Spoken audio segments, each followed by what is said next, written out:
Muy buenas noches, estamos en el programa 360 grados de Radio UPEA FM 100.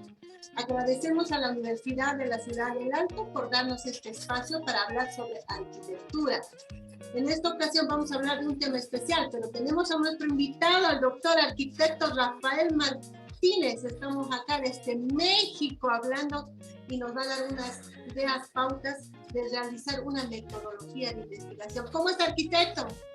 Muy bien, muchas gracias. Aquí saludándolos a todos allá en Bolivia.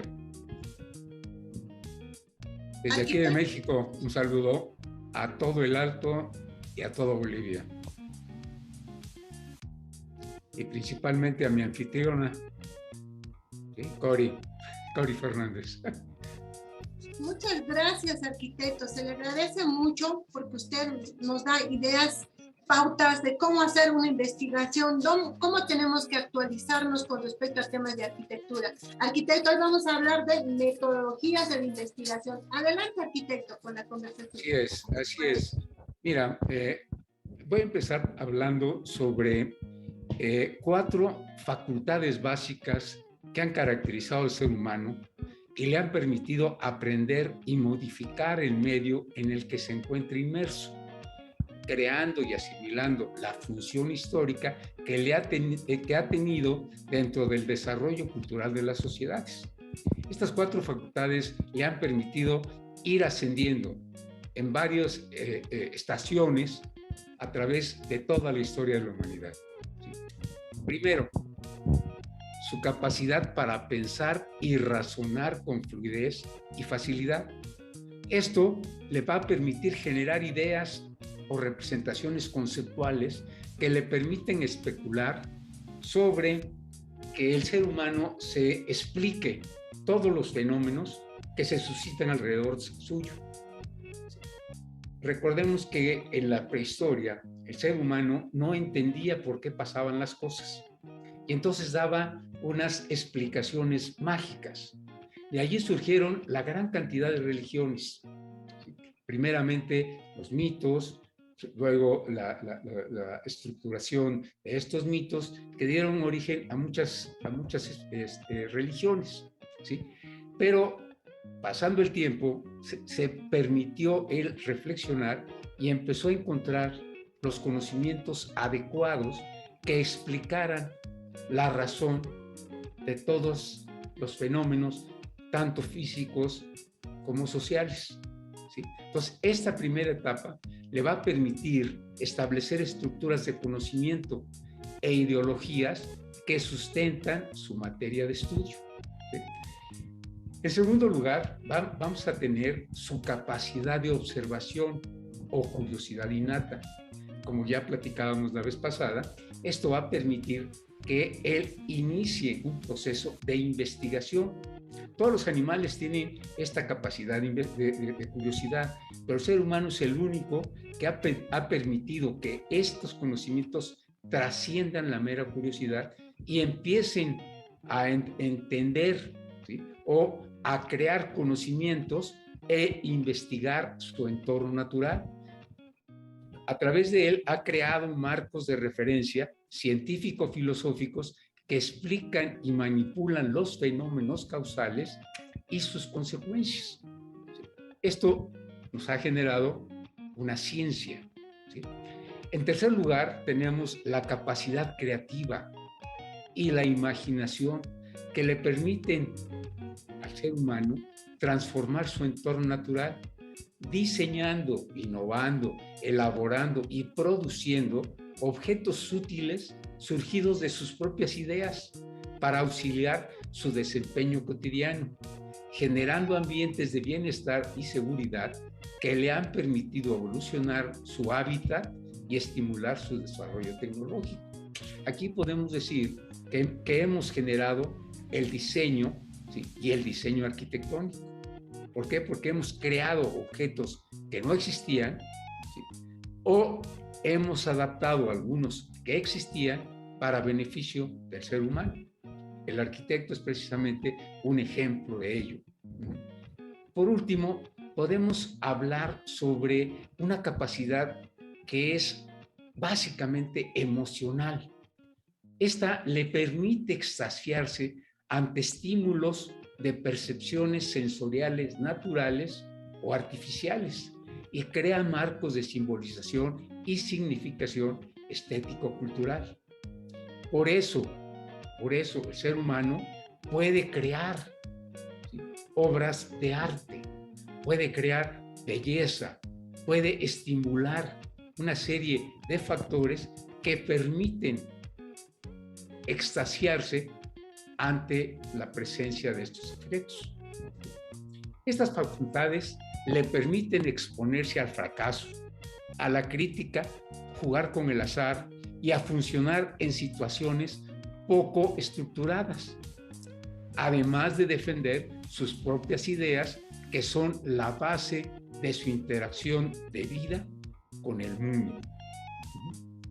Bien, como vimos en la plática anterior, la investigación, o sea, esta facultad del ser humano de observar, pensar y razonar y crear una serie de estructuras filosófico-científicas, ¿sí?, le van a permitir al ser humano poder obtener todo un nuevo cuerpo de conocimientos, ¿sí?, un esquema estructurado de acciones o procedimientos a través de los cuales puede descubrir o averiguar sobre un objeto que le interesa y desea conocer o modificar.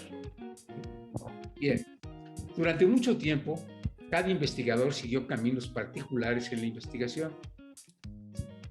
Logró sus objetivos, obtuvo resultados extraordinarios, pero carecía de una coordinación y coherencia. ¿Por qué?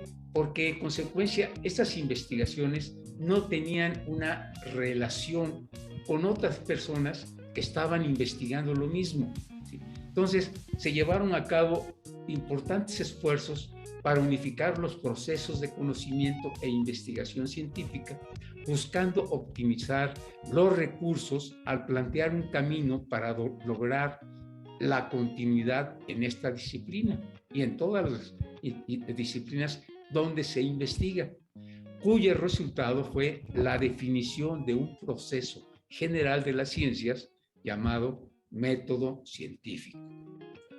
Este método científico es un instrumento lógico que se sigue en investigación para ampliar los conocimientos, descubrir las formas causales de los fenómenos y analizar sus consecuencias y relaciones. Permite caracterizar, definir, clasificar y formular un problema mediante el estudio de las leyes que lo rigen. Se distingue por su constante y permanente estado de verificabilidad. Su secuencia general está establecida lógicamente para que el desarrollo del proceso se considere en los siguientes aspectos característicos. O sea, primeramente está el aspecto empírico, que permite, a través de los sentidos, comprobar la validez de los estímulos en la relación sensible de experiencias, ¿sí?, y de percepciones acumuladas referidas al hecho o fenómeno que se estudia. En arquitectura empezamos precisamente con la observación del fenómeno social que está demandando un objeto arquitectónico, ¿sí? Segundo, tiene un aspecto documental, que es el proceso de traslación teórico-conceptual del fenómeno observado, ¿sí? O sea, observamos un fenómeno e inmediatamente lo podemos trasladar, ¿sí?, a un esquema teórico-conceptual, o sea, a conceptos tanto teóricos como empíricos. Y esto lo relaciona de manera racional la naturaleza de la observación con el hecho real, a través de la consulta de todo tipo de fuentes que conforman el cuerpo de conocimientos disponibles referentes al problema. Eso es lo que hacemos los arquitectos cuando nos dedicamos a la investigación documental de un objeto arquitectónico, ¿sí? Esta observación, este aspecto documental, lo llevamos a cabo a través de tres factores, que puede ser todos los documentos, libros, bibliografía, etcétera, que habla sobre el edificio que queremos nosotros estudiar, y además de todas las leyes, reglamentos y normas que establecen cómo hacer los edificios, ¿sí? Entonces, todo este cuerpo de conocimientos disponibles va a ser referentes al problema de diseño. Y por último, el aspecto analógico, que es el proceso de traslación comparativa de los fenómenos a través de la confrontación de sus semejanzas y diferencias, agrupándolos en clases sustantivas según sea el nivel de similitud o diferencia. O sea, esta es lo que nosotros llamamos la investigación analógica, o sea, que vamos y visitamos edificios similares para saber cuál es su función, cómo son sus espacios, cuál debe ser la dimensionalidad del objeto, etcétera, etcétera, etcétera, ¿sí? Entonces, esta secuencia del método científico nos permite a los arquitectos entender el fenómeno del objeto arquitectónico. Y por último, tenemos un aspecto experimental, ¿sí?, que es la aplicación del método científico a través de secuencias tautológicas, o sea, a través de experiencias, a través de estar experimentando, que es todo el proceso que llamamos nosotros de confrontación del proyecto, o sea, el desarrollo del proyecto. Vamos exactamente nosotros analizando el proyecto y comparándolo con todos los datos que obtuvimos y con los requerimientos del usuario. Entonces, esta situación, de esta situación derivan supuestos básicos por la repetición de los fenómenos y la estaticidad de la naturaleza, ¿sí?, a través de procedimientos lógicos y empíricos de comprobación y confrontación dialéctica entre los fenómenos, o sea, entre las propuestas de proyecto que estamos realizando, ¿sí? Entonces, y el aspecto conductual considera el estudio y análisis de las conductas del fenómeno, o sea, del usuario en su contexto natural. Implica el estudio del usuario y la entrevista a usuarios reales y potenciales a través de un muestreo del funcionamiento, relaciones, determinaciones, demandas, usos y costumbres.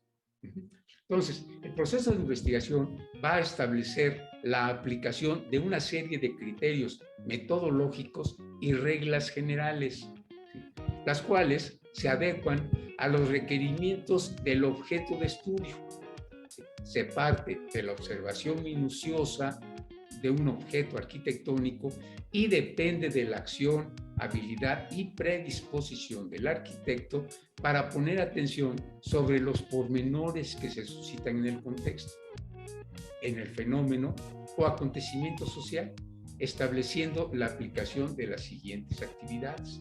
O sea, estas actividades generalmente las llevamos a cabo los arquitectos antes de iniciar un proyecto arquitectónico. Lo primero que tenemos que hacer es conocer y comprender el contenido y el alcance del problema a investigar. O sea, qué tipo de edificio y cómo es el edificio. Luego definimos y caracterizamos el problema, o sea, damos las unidades de investigación, describimos los objetivos, las metas y los alcances a lograr. Ubicamos el problema dentro de su contexto real o campo de aplicación. ¿Para qué? Para establecer los métodos y técnicas de investigación adecuados, formulando primeramente las hipótesis que contengan los resultados que se espera obtener. O sea, primero decimos, con este objeto o con esta solución voy a resolver el problema. Una vez que determinamos eso, vamos a localizar las fuentes de información, determinando el tipo de datos que requiere el campo de investigación y los patrones establecidos. O sea, qué tipo de datos requiero investigar para conocer, ¿sí?, cómo solucionar el problema. Entonces, aquí es donde interviene ya nuestro proceso de investigación en el sentido de que analizamos el contexto, fenómenos naturales, sociales, todo el desarrollo, las circunstancias urbanas, los requerimientos del usuario, sus características psicológicas, etcétera, y vamos a establecer, ¿sí?, las técnicas de obtención de los datos. ¿Cómo le hacemos para obtener esos datos? ¿Sí? Establecemos las técnicas de control adecuadas para cada fase del trabajo. Por eso, los métodos y técnicas de investigación son la herramienta de análisis lógico y razonado que tiene como función estudiar, analizar y planificar todas las actividades implicadas dentro del campo de la arquitectura, con el propósito de optimizar y mejorar los sistemas de trabajo, estableciendo como un principio normativo una secuencia lógica racional a partir de la hipótesis propuesta, ¿sí?, y posteriormente a través de la aplicación concreta de las siguientes recomendaciones. O sea, una vez que ya tenemos una hipótesis, una vez que ya tenemos entendido qué vamos a hacer, o sea, qué vamos a investigar, ¿sí?, seleccionamos el tema de proyecto a través de la revisión bibliográfica de la información actualizada que exista sobre el tema. Identificada la información existente, se plantea cómo resolver el problema arquitectónico. Establecemos un marco teórico con todas las teorías y antecedentes de información que hemos recabado y que será la base teórica o marco teórico que sustente nuestro estudio, ¿sí?, y fundamente a la investigación. Hablamos de fundamentación porque generalmente se dice justificación, y hay que entender que justificar es hacer justo algo que no lo es. Por lo tanto, los arquitectos fundamentamos, o sea, ponemos bases para entender lo que vamos a hacer. Fundamentamos algo a través de las bases teóricas y empíricas del objeto arquitectónico. Se plantea y enuncia de forma concreta una hipótesis como posible solución al problema que inspiró la investigación, o sea, a través de la demanda social del objeto arquitectónico. Se establece la ruta para comprobar la hipótesis, los objetivos deben ser claros y buscan resolver perfectamente el estudio. Se eligen los métodos y técnicas para realizar la investigación, recopilar los datos pertinentes, ¿sí? Se lleva a cabo el análisis del problema, del objeto arquitectónico, lo vamos a analizar desintegrándolo en todas sus partes componentes para conocerlas y dar la solución adecuada a cada una de ellas, derivando del cuerpo de conocimientos sus consecuencias lógicas. O sea, eso es lo que debemos hacer, ¿sí? Y luego integrar de manera sintética las partes solucionadas, interrelacionando los supuestos básicos hasta confirmar su validez, estructurando lógicamente el sistema arquitectónico correspondiente. O sea, partimos del análisis, lo descomponemos, lo volvemos a recomponer a través de un proceso lógico, ¿sí?, y generamos el sistema arquitectónico. A través de esto podemos argumentar y confrontar dialécticamente la evidencia de la solución, aplicando con rigidez la crítica, los procesos apologéticos de demostración empírica. O sea, a través de esta confrontación dialéctica podemos nosotros fundamentar que las soluciones que estamos proponiendo en los proyectos arquitectónicos son válidas y las confrontamos con el cliente para entender si es o no es lo que él pretendía. O sea, vamos experimentando con él, que es todo el proceso de experimentación del proyecto. Entonces, a través de esto, aplicamos los procesos secuenciales de solución. O sea, una vez que tenemos el anteproyecto y que lo hemos confrontado dialécticamente con nuestro cliente, llevamos a cabo el desarrollo de un proyecto arquitectónico en todas sus fases. O sea, el proyecto arquitectónico, el estructural, el constructivo, etcétera, etcétera, etcétera. ¿Sí? Entonces, retomando el asunto, el proceso de la investigación tiene como finalidad la obtención de nuevos conocimientos. Todo trabajo de investigación debe hablar de la realidad, de cosas que básicamente se han dicho, e implica que una de las características fundamentales de la ciencia es que todo conocimiento que hemos desarrollado puede ser extensivo a todos los campos de conocimiento y sirven de base para futuros trabajos de investigación. O sea, nuestros proyectos, cuando innovamos, implementamos ciertos espacios, ciertas características de proyecto y tipología, estas van a servir como base para futuros trabajos de otros investigadores. Entonces, nuevamente empezamos. El arquitecto inicia un proceso de investigación a través de ¿qué? De definir cuál es el problema. La situación que nosotros definimos como problema la caracterizamos, o sea, buscamos todas las características que van a definirnos el problema arquitectónico, o sea, el objeto arquitectónico como tal. O sea, el deseo de obtener el conocimiento de esta realidad, ¿sí? A través del descubrimiento, planeamiento y definición del problema de diseño que se considera relevante, el cual debe ser factible de investigar, ¿sí? Y despierte el interés especial en el investigador.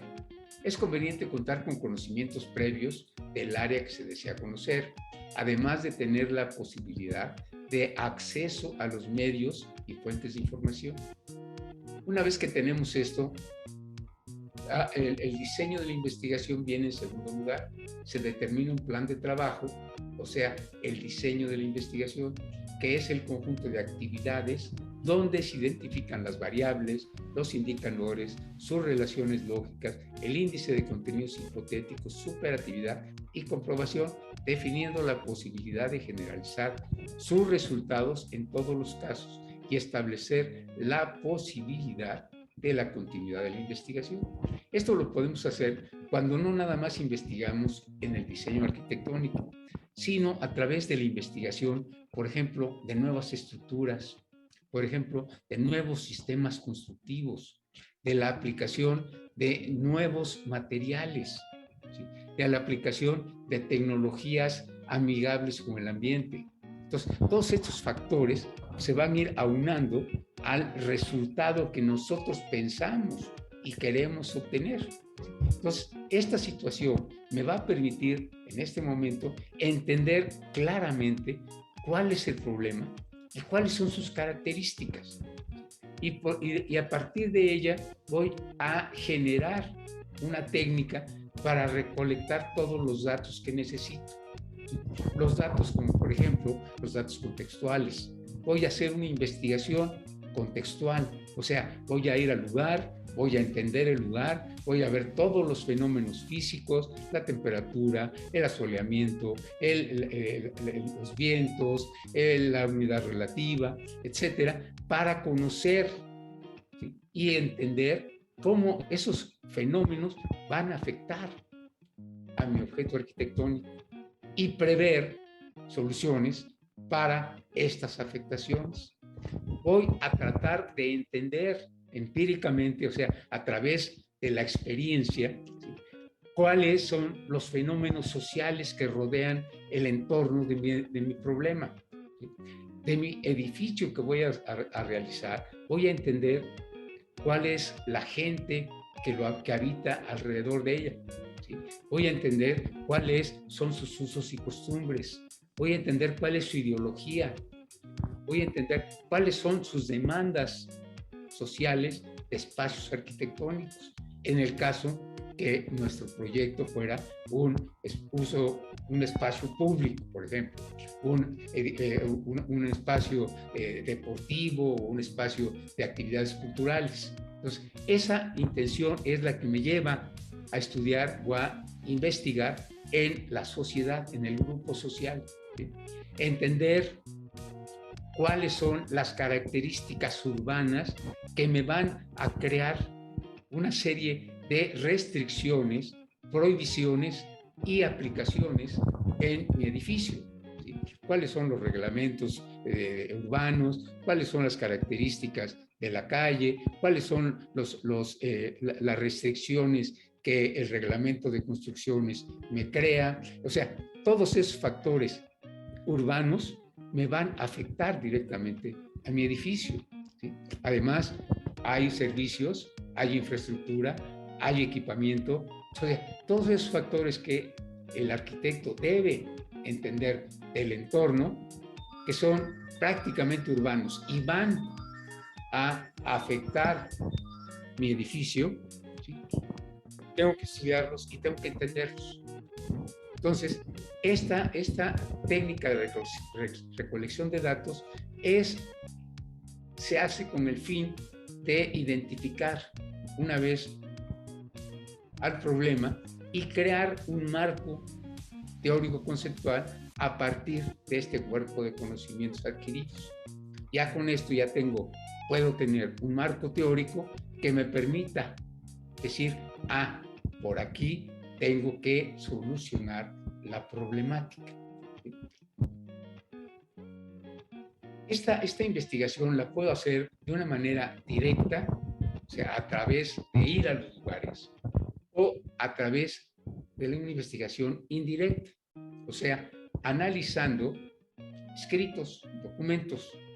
Entonces, esta situación me va a permitir entender precisamente todos aquellos aspectos que van a afectar el edificio en el futuro. Por eso el arquitecto debe dirigir todos los esfuerzos de la investigación hacia la obtención de datos suficientes que permitan comprobar que mi hipótesis planteada es adecuada, ¿sí? La investigación en arquitectura no nada más se lleva a cabo a través del arquitecto diseñador.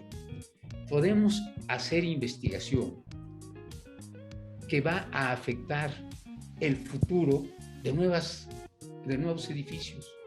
Podemos crear a través de esta confrontación, ¿sí?, de similitudes y diferencias, podemos seleccionar nuevas tipologías de edificios, ¿sí?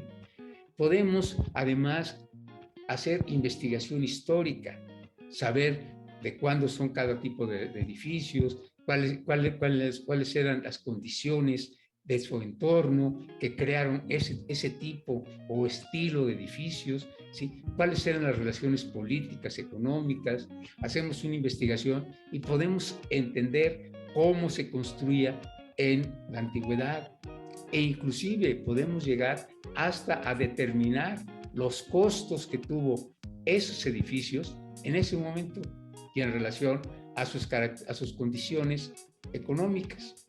Entonces, esta situación va a permitir organizar, ¿sí?, un proceso para que todos estos datos los podamos analizar, podamos entenderlos, llevarlos a cabo. Entonces, primeramente, vamos a obtener aquellos datos que sean referentes al problema, o sea, que sean característicos de ese objeto arquitectónico que vamos a estudiar, ¿sí? O sea, todo lo que sea que hable de ese objeto arquitectónico lo vamos a estudiar, ¿sí? Pero también vamos a obtener datos generales que afecten al edificio o a todos los edificios, como ventilación, iluminación, etcétera, ¿eh? Y datos que, aunque no pertenezcan al edificio, nos permitan de alguna manera enriquecer la aportación de la solución. Entonces, estos datos me van a permitir hacer un análisis, y entonces de esa manera voy a seleccionar los datos a través de un procesamiento, de ellos. ¿Sí? El análisis determina esa ruptura, esa descomposición del objeto. Y entonces yo voy a descomponer y voy a catalogar mis datos para diseño, para construcción, para estructura, para instalaciones, para ambientación, etc. Entonces, todos los datos van a entrar en una fase, en un catálogo de objetos que me permitan clasificarlos adecuadamente. Entonces, ya tengo los datos bien clasificados, tengo datos para diseño, tengo datos para estructura, tengo datos para construcción, tengo los datos para instalaciones, etc. Y entonces me voy a dedicar a revisarlos, analizarlos, ver cuáles me son importantes para la investigación que estoy realizando y cuáles no. Los que necesito para esta investigación los acepto. Los que no, los guardo porque me pueden servir para un futuro próximo. Entonces, esta situación me va a permitir tener todas las características de los datos y clasificarlos por áreas de utilidad. Entonces, una vez que los tengo, voy tabulándolos. O sea, voy haciendo tablas que me permitan interrelacionarlos para entender qué tipo de estructuras voy a necesitar para cada espacio que requiere una función y un diseño, una área, las dimensiones con las áreas, los materiales con el tipo de estructura, etc. Entonces, voy a hacer esa interrelación entre todos los objetos, perdón, todos los datos que van a intervenir en mi diseño. Una vez que tengo todos estos datos, ya puedo entrar en una segunda fase, que va a ser la aplicación de esos datos en el proyecto arquitectónico o en la investigación del objeto arquitectónico. Si es sobre proyecto, voy a aplicarlos a través de una primera etapa que se llama modelo conceptual. O sea, voy a proyectar mi concepto arquitectónico en un proyecto que le llamamos los arquitectos la primera imagen, ¿sí? O la imagen conceptual. Entonces, esta primera imagen, que va a ser la hipótesis realmente, ¿sí? En la que voy a decir, con esto resuelvo el problema. ¿Sí? Ahora voy a revisar, voy a confrontarlo dialécticamente y me va a resultar el proyecto. Si es una investigación sobre algún aspecto de la arquitectura, pues voy a determinar esta primera fase como conceptual, o sea, todos los conceptos que van a intervenir en el desarrollo de esa investigación.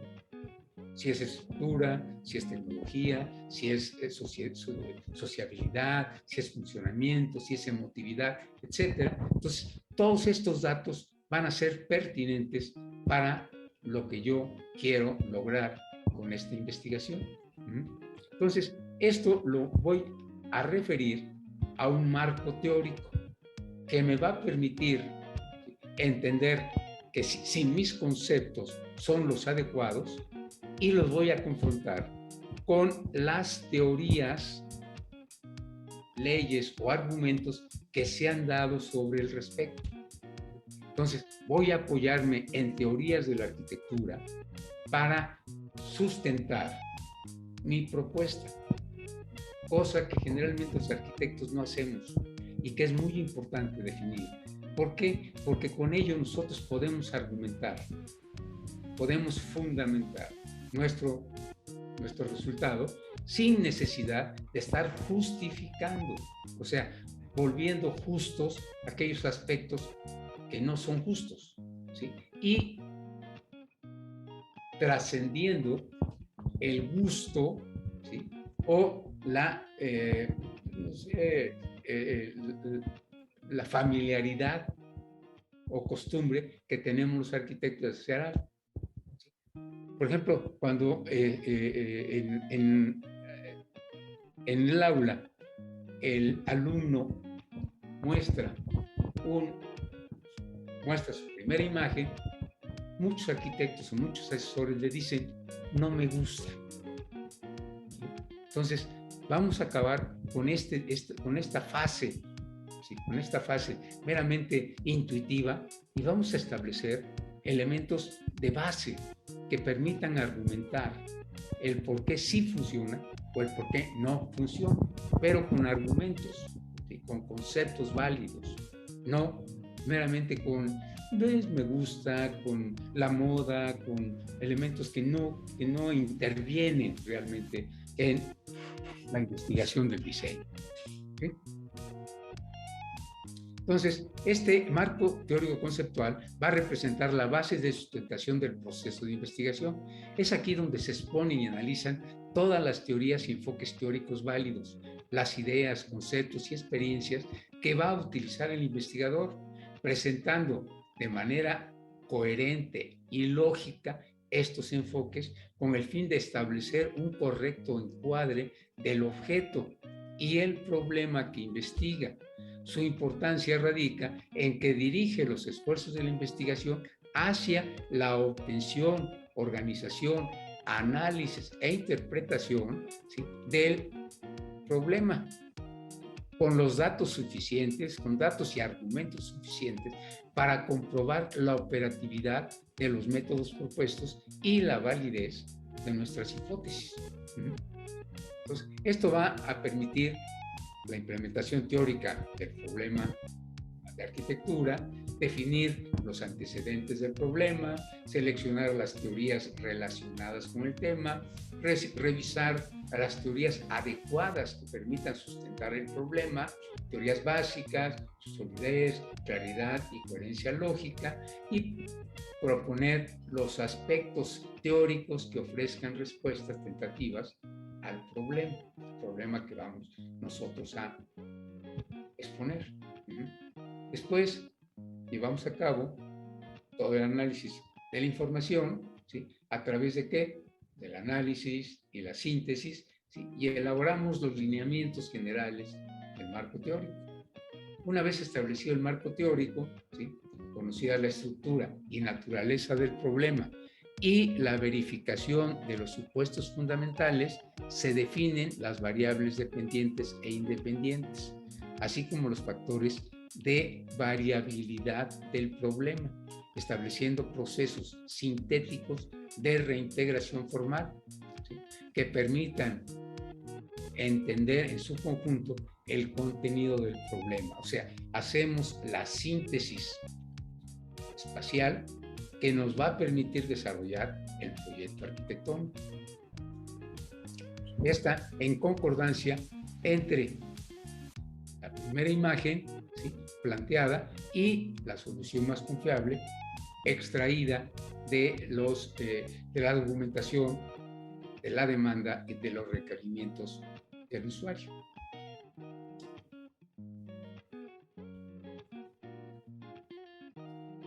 Una vez que llevamos a cabo todo este proceso, vamos a tener como siguiente paso, ¿sí?, considerar el núcleo y contenido específico del método científico, o sea, la verificación o prueba de nuestra hipótesis. O sea, esta va a consistir en ¿qué? En hacer una confrontación dialéctica entre nuestro proyecto, ¿sí?, y los objetivos, metas y alcances que nos propusimos en el inicio del desarrollo del proyecto. ¿Para qué?